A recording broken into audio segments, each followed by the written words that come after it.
Hi everybody, it is Nat and today I'm here with another fun tag video. Today I'm going to be doing the Reader Problems book tag, and I know this was popular like a few years back, but I saw someone do it the other day and I was like, heck yes, I'm doing this.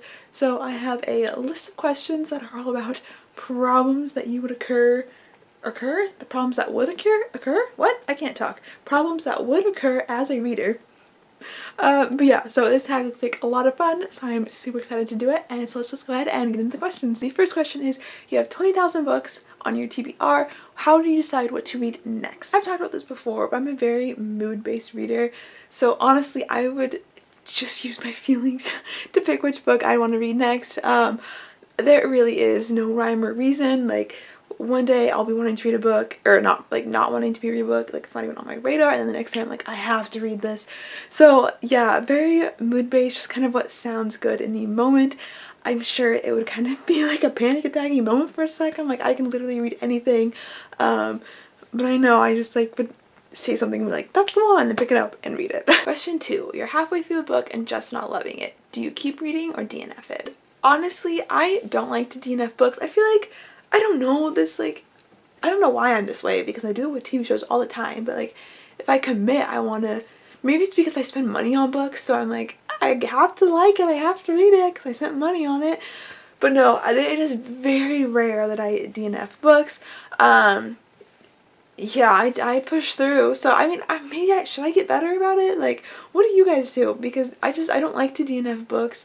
I don't do it that often. Granted, I don't read a lot of bad books.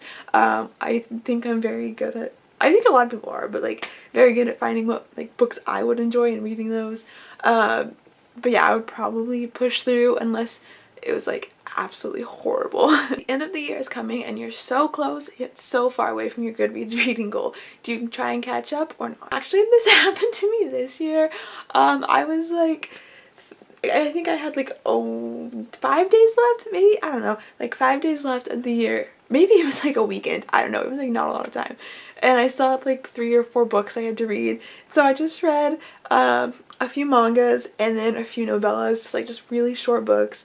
So it's like, I don't know, I feel like it's kind of cheating because it's not like full. I mean, I think novellas count, but like using a novella because it's short to like reach that reading goal, I'm kind of like, it's a little bit of an asterisk.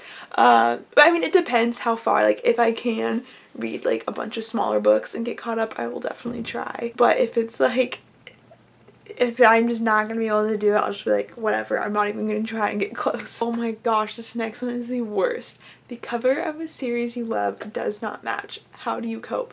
Literally, I cry.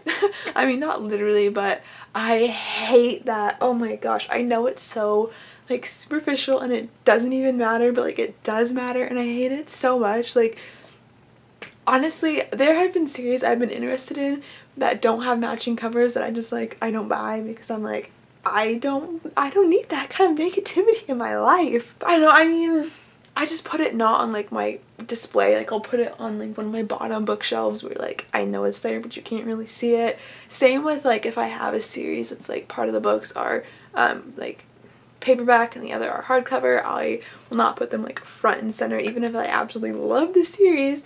They are not like in the prime spot because I just don't like it. And their mother loves a book that you just don't. Who do you bond with over your shared feelings?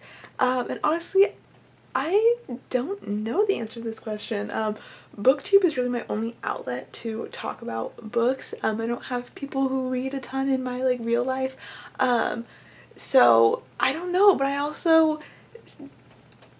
I'm not a fan of like completely bashing a book, because I don't know, like someone is gonna like a book, even if it's the worst book in the world, someone's gonna like it. So I'm not like a huge fan of just completely bashing books.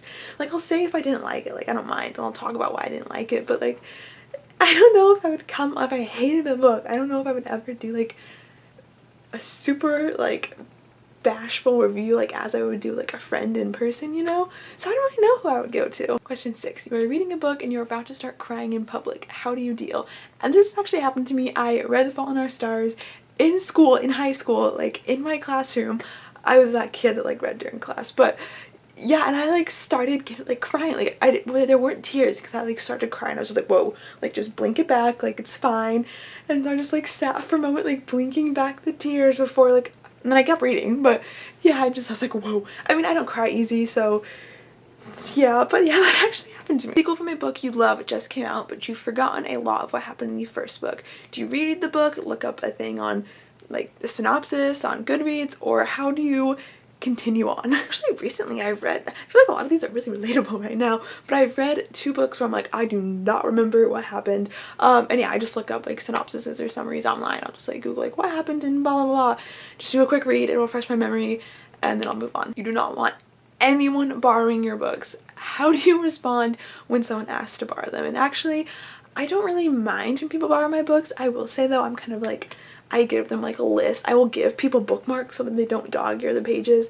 But I will say not that many people ask me to borrow books because again, I don't have a lot of people in my everyday life who read. But if someone asks to borrow, I will, because I like to share my books. I really don't mind. Like, the more people who read, the better.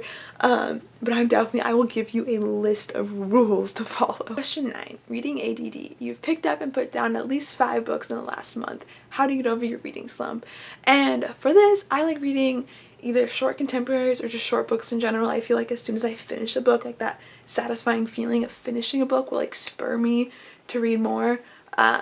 So yeah, that's what I do. But I like contemporaries especially, but normally any short book kind of helps. There are so many new books coming out that you're dying to read. How many do you actually buy?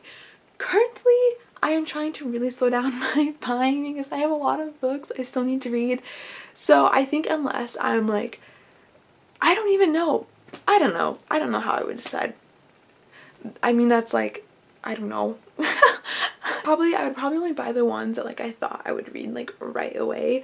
Because a lot of times I buy books and then don't read them for a while. So I would probably only buy ones I'm like, I have to read this like right now. Okay, kind of going along with that. After you've bought a new book, how long does it sit on your shelf before you read it? Honestly, it really depends, but honestly, quite a long time. I mean, some books I'll read really recently. The last book I just read, I bought it as a new release, it sat on my shelf for a year. So they sit there for a while, I do feel like, but I'm trying to get better. Yeah, I don't know like a specific amount, but it's definitely probably on average months. I think that's gonna be it for this video. Thank you guys so much for watching. Comment down below any fun answers you have to these questions. I would love to know, and I'll see y'all in my next video. Bye!